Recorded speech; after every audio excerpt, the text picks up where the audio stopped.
Wario time!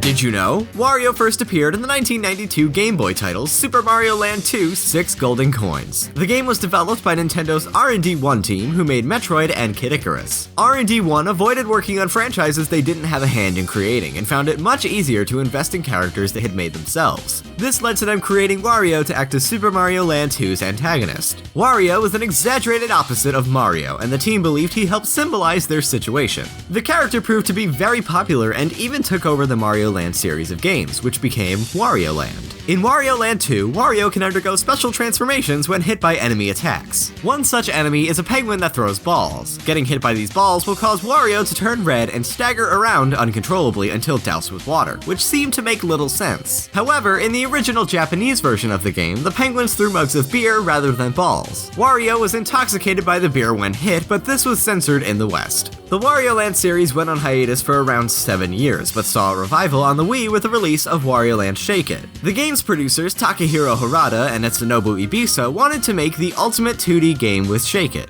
Everything in the title was hand-drawn, with no repeated backgrounds. The amount of animation necessary for this was gargantuan. A single action for a character required about 30 frames, leading to 2,000 individual frames for Wario's movements alone, and a further 6,000 for the game's enemies. According to program director Koichi Yagi, the scenery by itself would have filled up the Nintendo GameCube. The Wario games have an odd history of being released either very early or very late in a system's lifecycle. Wario's Woods is both the last officially licensed game for the NES in North America and the only NES game to receive an ESRB rating due to the ratings board being established in 1994. Wario Land 2 is the last first-party Nintendo game to be released for the Game Boy. Conversely, the WarioWare games Touched, Snapped, and Smooth Moves were launch titles for the Nintendo DS, DSi, and Wii respectively. The inspiration for WarioWare came when series director Goro Abe and his team were working on a Nintendo 64 disk drive game called Mario Artist Polygon Studio, an art program where the player could create and animate their own polygonal 3D models. The program included a mode where the player would have to complete several quick minigames in rapid succession. This mode inspired several team members of R&D 1 who wanted to base an entire game around the concept. They began work on the idea without telling their supervisor, arbitrarily choosing Wario as its star because Wario was always doing stupid things and was really idiotic.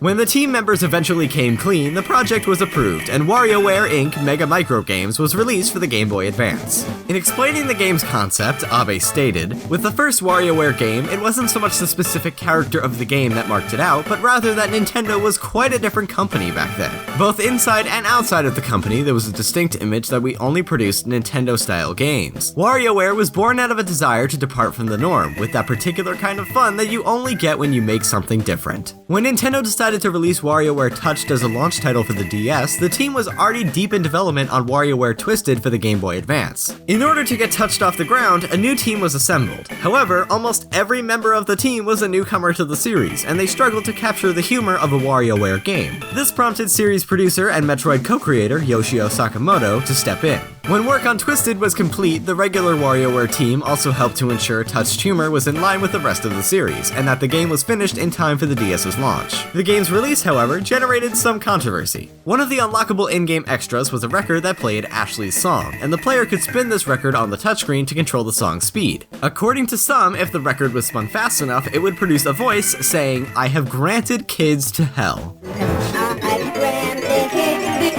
Nintendo refuted these claims, explaining the supposed lyrics were derived from the verse "Eye of Newt, I cast a hex on you, Grandma's wig, this will make you big, kitten spit, soon your pants won't fit." By speeding the song up, only certain syllables were played, resulting in the misheard lyrics, "Eye of Grand, this kitsu pan."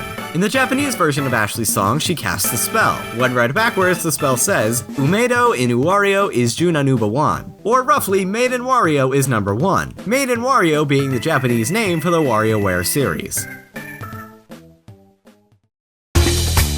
WarioWare Snapped, another game in the series, released as a downloadable game. Difficulties with reliably incorporating the camera into the gameplay almost forced Nintendo to release the game on a cartridge with unusual peripherals. According to Intelligent Systems employee Taku Sugioka, if there were a ravine and characters couldn't cross, you could use a silhouette of your finger as a bridge to allow them to cross. But when we started testing it out, we learned the camera was having difficulty detecting the hand, so we laid a black mat underneath so shadows wouldn't form and distort the detection. But then, someone with a dark suntan wouldn't be detected, so we made a finger sleeve for the player's index finger. Anyone, regardless of variations in skin tone, would be able to play. We were seriously considering selling the game together with the finger sleeve and black mat. The main draw in WarioWare Smooth Moves was its different forms, or ways for the player to hold the Wii Remote during gameplay. While working on the in-game descriptions for the forms, Abe and Sakamoto discussed how to make them sound more over the top. At that moment, a Canadian member of the team walked by their window, and Sakamoto spontaneously asked him to record some lines of Japanese dialogue. The voice of a non-native speaker ended up being exactly the feel they were looking for, and his voiceover was used in the final release. Unlike the Wii U didn't feature a WarioWare launch title. Instead, a team of developers, including Abe, was tasked with creating a number of small games to come pre-installed on the Wii U to show off the gamepad's unique functionality.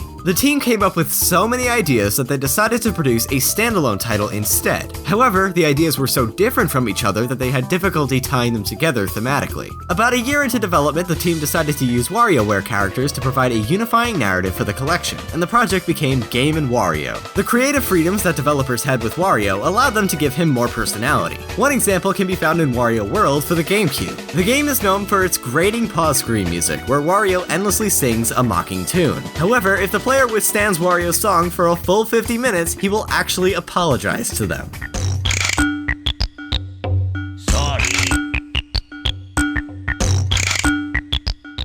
Don't forget to subscribe to Did You Know Gaming for more facts and trivia. If you like this video, give it a like, and you can also check out the Did You Know Gaming episode on Zelda glitches. And if you want to watch something that I made, you can check out my video on Pokemon Typing Adventure, which is not about Pokemon types, but about typing, like on a keyboard, so that's great. Thanks for watching, and have a great day.